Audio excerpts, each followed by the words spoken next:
Well, if yesterday was all about the chaos in Washington, today is dominated by the consequences for police, rioters, politicians, and the president himself. After supporters of Donald Trump swarmed, then stormed the U.S. Capitol building, some now say the president needs to go. And not just in 13 days when Joe Biden is sworn in. Top Democrats and some Republicans want Trump removed now, declared unfit for office. The 25th Amendment of the U.S. Constitution allows for a president deemed unfit to be removed from office, though Mike Pence and Trump's cabinet would need to be on side. But if they aren't, Democrats say they have a backup plan. And they all think about it tonight. Donald Trump himself stepped in front of a camera. Katie Simpson starts with his message. Like all Americans, I am outraged by the violence, lawlessness, and mayhem. It took the president more than 24 hours to clearly denounce the chaos his supporters unleashed. In a pre-recorded video statement, Donald Trump finally acknowledged a new administration will soon be in office, claiming he will commit to a smooth transition of power. We have just been through an intense election, and emotions are high. But now tempers must be cooled and calm restored. This will likely do little to quiet growing calls for Donald Trump to be removed from office, calls that are even coming from members of his own party. The president is unfit, and the president is unwell. And the president must now relinquish control of the executive branch voluntarily or involuntarily. What happened on Capitol Hill yesterday is a direct result of his poisoning the minds of people with the lies and the frauds. The vice president is under pressure to invoke the 25th Amendment. Mike Pence would need to get a majority of cabinet to support the move, but reports suggest he's already said no. If the vice president and cabinet do not act, the Congress may be prepared to move forward with impeachment. We are in a very difficult place in our country as long as Donald Trump still sits in the White House. There are concerns that Trump's supporters will become even more emboldened if their leader is ousted before his time is up. Former National Security Advisor John Bolton says that's his fear. We ought to bear in mind the adage, do no harm, because you can make this worse if we're not careful. With just 13 days left, longtime members of the president's inner circle are now jumping ship. His transportation secretary and his education secretary both quit. So did the First Lady's chief of staff, and his special envoy to Northern Ireland, who once served as his chief of staff, resigned too. The last allies standing are trying to stop the bleeding, pleading with staff to stay on, urging Trump to think about his legacy. The next 2 weeks can begin to right the ship depending on how the president behaves. So, Katie, if the 25th Amendment isn't invoked and the House does try to impeach, what are the odds of that happening in 13 days? Adrian, it's not very likely. Given the timeline at play here and the makeup of the Senate, there are so many steps in the process. So, again, it's not really likely. Donald Trump might have something much more significant to worry about. The Department of Justice confirmed tonight it is not ruling out a possible investigation into whether he incited violence. Adrian. All right, Katie Simpson in Washington tonight. Thank you, Katie. Well, there are a whole lot of questions about the police response yesterday as people rushed the Capitol building, forcing their way inside. The scrutiny so intense, it's prompted resignations and a scathing comparison. Susan Ormiston takes us through it. Hard to imagine this is the same scene as calm return to Capitol Hill. With some obvious additions. A 2-meter-high, non-scalable fence hastily erected, going all around the Capitol. Added police presence. A lot more security. A day late. Now pressing questions about why rioters were able to storm the Capitol, completely overrunning Capitol Hill police. A former chief was blunt. But it was a failure, and I apologize on behalf of the security people. We failed. The current chief of the Capitol Police quit tonight without explaining why other security forces were not called up in advance. DC's Metro Police suited up into their riot gear only after an urgent call for help. about 1 o'clock p.m. is when MPD was requested by U.S. Capitol to respond, and things were already pretty bad at that point. The National Guard on standby wasn't mobilized by federal authorities till well after the breach. Everyone knew this was going to happen. Why weren't they tracking social media? Frankly, why weren't the protesters, rioters, terrorists, why weren't they infiltrated? Police are squabbling with protesters. Posts on social media suggest police allowed protesters in. While that's not verified, there was a stark contrast between this and Trump's crackdown last summer on protesters, calling up the National Guard, even the military. If tens of thousands of young, old African Americans attacked the Capitol like that, what would have happened? Demands are growing for a deep security investigation, but none of that coming from President Trump. We are learning tonight that a Capitol police officer is on life support. 4 others have died, including a protester from a gunshot wound. Police have made about 68 arrests so far, and FBI are now asking the public for information, data, tips about some of the rioters who were inside the Capitol who now may face some federal criminal charges. Andrew. Right. Susan Ormiston, thanks. Social media companies are still coming to grips with their roles in all of this. Facebook today announced Donald Trump will be blocked indefinitely, while Twitter's initial 12-hour ban has already expired, but those are just 2 platforms. Stephen D'Souza explores the growing alternative ecosystem where extremists can talk and organize. The shocking images that played out across TV networks around the world were also streamed online by people who for weeks telegraphed what was coming. This was so obvious this was happening in terms of the online chatter, in terms of the conversations and the planning that was going on, not even behind the scenes. The crowd, she says, loosely bound by white supremacist ideology, fueled by disinformation, united by Donald Trump's false claim that the election was stolen. We have this amalgam of Nazis, of far-right groups, but also conspiracy theorists. We have, just outright Trump supporters, regardless of whether they affiliate with the far-right or not. Also in the crowd, QAnon supporters. Among them, the woman who was shot and killed by Capitol Hill police. I am so sick of these politicians in this goddamn state. Experts say disinformation travels both ways, between the internet fringes and mainstream politicians. So while Donald Trump may be banned from major platforms, there's still a large media ecosystem pushing lies about voter fraud. For millions of people, kind of normalized a sense that this election had been stolen from them, and then empowered them, in fact, incited them to act upon that. We don't know if Antifa's out there. That ecosystem, which includes mainstream broadcasters like Fox News, is now trying to rewrite history, blaming left-wing infiltrators, again, without evidence. And there are some reports that Antifa sympathizers may have been sprinkled throughout the crowd. I can't even find the right words to explain how absurd that is. We have every indication that this represented a real toxic mix across the far-right spectrum. The lesson experts say disinformation and homegrown extremism must be taken seriously, especially with the inauguration still to come. Stephen D'Souza, CBC News, Calgary.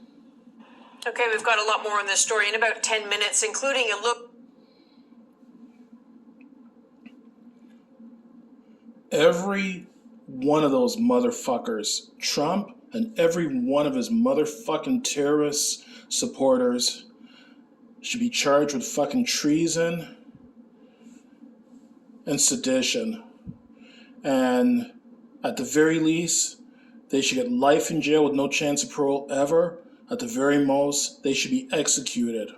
Trump should be executed for treason, and all of his supporters should either be executed or get life in jail. That is absolutely fucking sickening what we saw. Like, that was a fucking coup. That was terrorism. That was, absolutely terrorism. When you hear about, when you hear about third world countries in South America, Asia, Africa being overthrown by coups. That's the kind of thing they're talking about. These motherfucking right-wing retards, man. They all their parents should have fucking aborted them. Those are people that should have never been born, that should have never been born in the first place. People like those don't deserve the right to live. They don't deserve to breathe the same fucking air that you and I breathe. Those people are such a bunch of fucking illiterates. I'm surprised that they're even able to fill out an election ballot to vote. They are a dangerous bunch of terrorists. I'm sure the majority of them were probably fucking armed, since they're all into their fucking Second Amendment right, the right to bear arms in the USA. I have nothing good to say about any of those fucking people. I hope they catch all of them or the majority of them eventually. And as I say, I don't want to just see them get charged with property crime, destruction of property, or trespassing, or some bullshit ass fucking charges like that. I'd like to see treason. All of them charged with treason. And the thing is, that just goes to show how much racism exists in America. Because that crowd was all, or if not all, predominantly white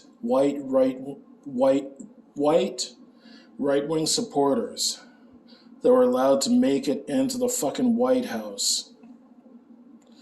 Now, if that was a group of Antifa protesters or Black Lives Matters protesters acting like that, they wouldn't have made it near the fucking White House. Like, we saw the comparisons between how they handled those protesters, how they were actually allowed into the White House, and how they had to do an emergency evacuation of White House staff. But yet, we see how Black Lives BLM and Antifa protesters can be protesting peacefully, and the police will just be drowning them in tear gas and pepper spray, launching smoke grenades, smoke bombs at them, that kind of thing, beating them up, terrorizing them. That just shows the fucking level of racism that exists in the U.S. And by no means, I'm not implicating all Americans in this. By no means are all Americans racist. By no means are all police officers racist. This is directed at those people who are racist, which is these right-wing supporters, Trump supporters, and those police officers that just happen to be racist. They're a huge fucking problem. I've said it before and I'll say it again. Thank goodness I live in Canada. No, Canada may not be perfect. Yes, Canada may have some problems, but things are done so much better here in Canada than they are in the U.S. We are so much better off here in Canada than we are in the U.S. I could not live in the United States of America at all.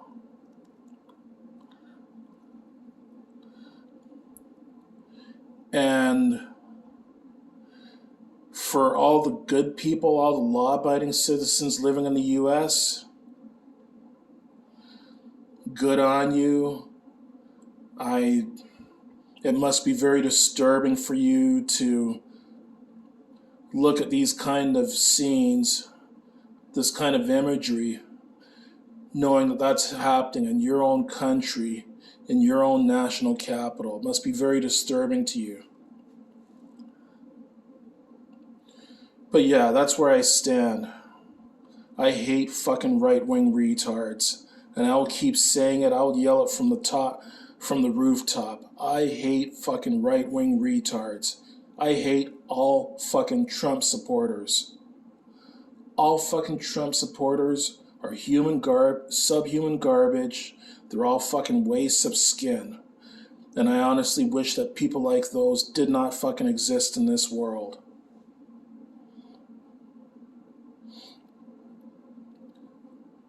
I'm so fucking glad that Donald the fucking terrorist Trump is going to be out of office in 13 days. Well, I guess 12 days now, because I think today's January 8th, I believe. So January 20th is when Joe Biden is sworn in. So Trump and his ship of fucking asshole Republicans, 12 more days till you fucking clowns are gone. And the thing that I love about U.S. voters is that not only have they elected a Democratic president and vice president in electing Joe Biden and Vice President Kamala Harris, but they've also voted a Democratic majority in the U.S. House, and there's an even split of Democrats and Republicans in the U.S. Senate. There's 50 Republicans in the U.S. Senate elected to the U.S. Senate, and 50 Democrats elected to the U.S. Senate. And in the event that there's a tie, Democratic Vice President Kamala Harris gets to make the tie-breaking vote. So that means that the U.S. presidency, U.S. House, and the U.S. Senate are all democratically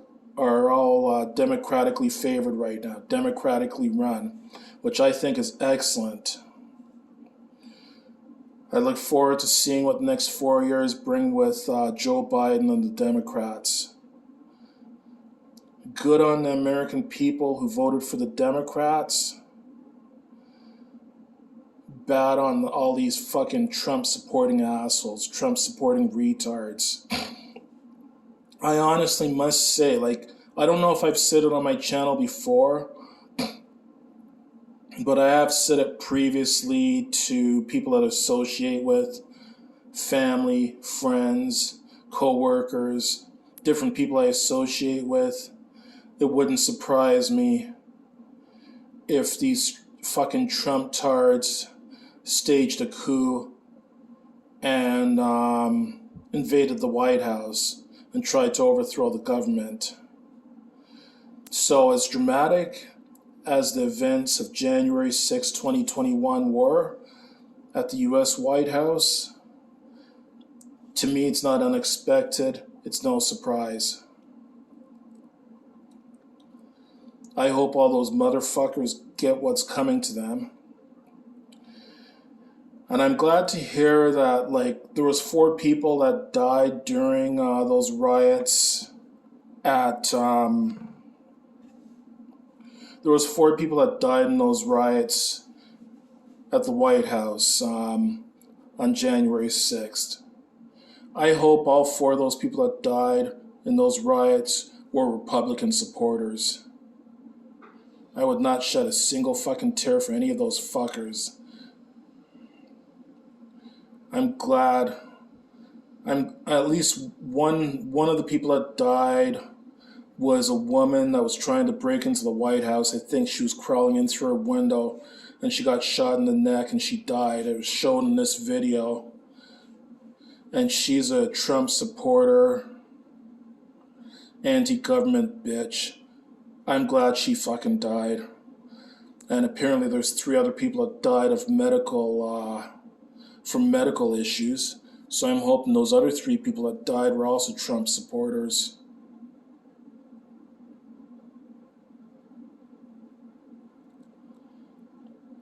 Fuck Trump and fuck all his retarded supporters. If I never saw another Republican or conservative government in my life, I would be so fucking happy. Yay, Democrats. Fuck the Republicans. And fuck all their supporters.